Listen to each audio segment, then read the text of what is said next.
quando Deus descansou nesse dia, abençoou e o santificou. Mano, vamos lá, querido. Da onde que você tirou que os gentios têm que guardar o sábado?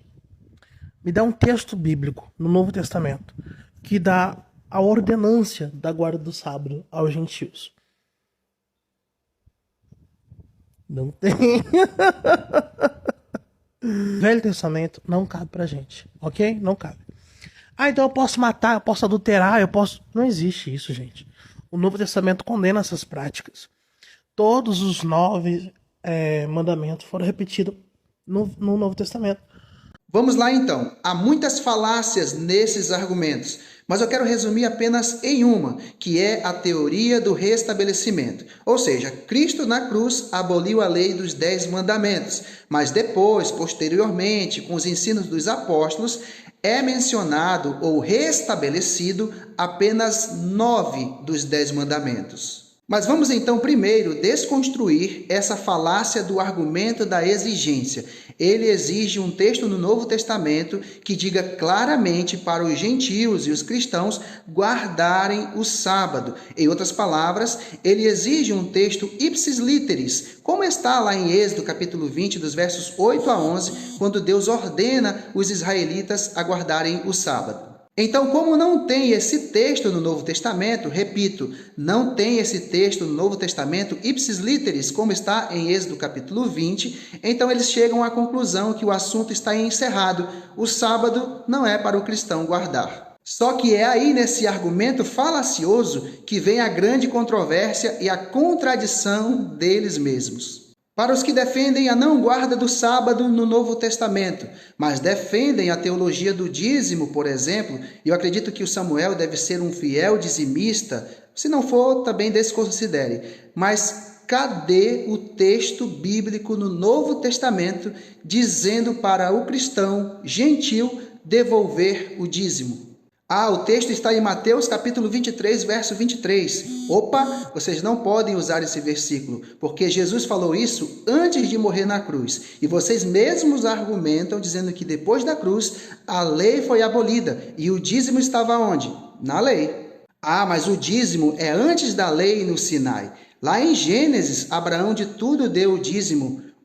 E o sábado também não é antes da lei? Lá em Gênesis capítulo 2, quando o próprio Deus estabeleceu o 7º dia da criação, e em Êxodo capítulo 16 também, antes do Sinai, Deus ordenou que o povo guardasse o sábado. Percebeu como a coisa está bem contraditória? Mas a coisa vai piorar ainda. Para os que creem na Trindade, por exemplo, eu acredito que o Samuel seja um bom trinitariano. Cadê o texto no Novo Testamento dizendo que Deus é uma trindade? Que Deus Pai, o Filho, Jesus Cristo e o Espírito Santo são 3 em 1. Tem 1 João capítulo 5, versos 7 e 8.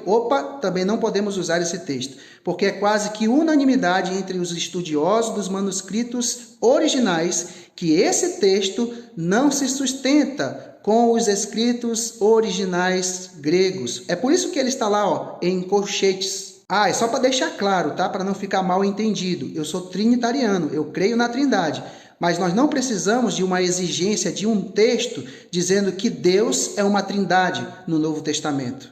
Agora, o que é mais impressionante, piorando ainda mais a falácia do argumento da exigência, para os que defendem a não guarda do sábado porque não tem um texto claro no Novo Testamento, a pergunta fica: cadê o texto claro no Novo Testamento, ipsis literis, do 2º mandamento que diz para não adorar imagem de escultura?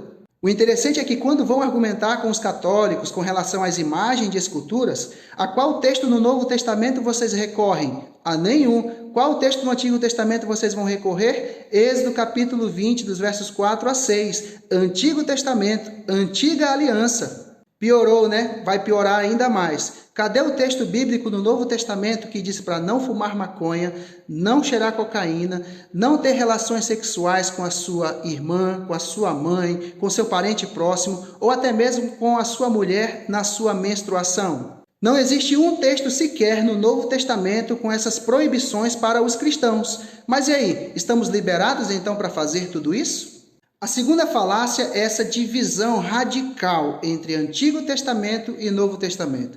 Ou seja, Antigo Testamento é coisa de judeu, coisa de velha aliança, agora para os cristãos é só o Novo Testamento que importa. Peraí, Paulo em 2 Timóteo capítulo 3, versos 14 e 15, diz claramente para Timóteo permanecer em tudo o que ele aprendeu desde a sua infância, de acordo com as sagradas letras. Que sagradas letras são essas que Paulo se refere? Não era o Antigo Testamento? E nos versos 16 e 17, Paulo diz: toda escritura é inspirada por Deus e útil para o ensino, para a correção, para a repreensão e para a educação na justiça, a fim de que o homem de Deus seja perfeito e perfeitamente habilitado para toda boa obra. Paulo estava se referindo a que escritura? Não era o Antigo Testamento? 1 Coríntios 15, verso 3 e 4, Paulo apresenta o ministério, a morte e ressurreição de Cristo baseado aonde? No Antigo Testamento, nas Escrituras. Romanos capítulo 15, verso 4, Paulo diz com todas as letras: tudo que foi escrito para nosso ensino, a fim de que pela paciência e pela consolação das Escrituras tenhamos esperança. Quais são essas escrituras que Paulo está se referindo, senão o Antigo Testamento? Todos os ensinamentos de Cristo e passado para os apóstolos, e dos apóstolos passado para os gentios que se converteram a Cristo, tudo isso era baseado nas escrituras sagradas, no Antigo Testamento. Então, essa divisão radical entre Antigo e Novo Testamento, isso não existe na Bíblia. Quanto à guarda do sábado, depois da morte de Cristo, as mulheres e os discípulos guardaram o sábado. O apóstolo Paulo guardava o sábado em território gentil.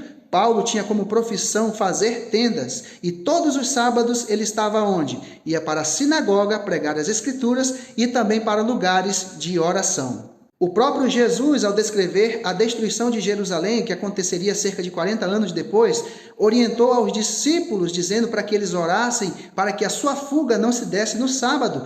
Ora, se o sábado não fosse algo tão importante depois da morte de Jesus, que sentido faria para Jesus dizer para os seus discípulos orassem para que a fuga não se desse no sábado? Agora, quanto ao descanso de Deus no 7º dia da criação, é óbvio que Deus não se cansa. Mas o homem para o qual Deus estabeleceu o sábado, como diz em Marcos 2, verso 27, esse se cansa, ou você é incansável. E linkado com esse descanso, com relação à promessa do descanso pela fé, qual é o exemplo de descanso que o autor de Hebreus usa? O domingo, todos os dias, ou o sábado? Hebreus capítulo 4, verso 4, porque em certo lugar assim disse no tocante ao 7º dia, e descansou Deus no 7º dia de todas as obras que fizera. Verso 9. Portanto, resta um repouso para o povo de Deus, porque aquele que entrou no descanso de Deus, também ele mesmo descansou de suas obras, como Deus das suas. Esforcemo-nos, pois, por entrar naquele descanso, a fim de que ninguém caia segundo o mesmo exemplo de desobediência. Bom, se isso ainda não ficou claro para o Samuel ou qualquer outra pessoa que está assistindo esse vídeo e não concorda com tudo aquilo que eu apresentei aqui nesse vídeo, tudo bem, respeito. Mas o que não podem dizer é que eu não apresentei Bíblia, é que eu não fui bíblico nessa minha resposta. Que Deus os abençoe.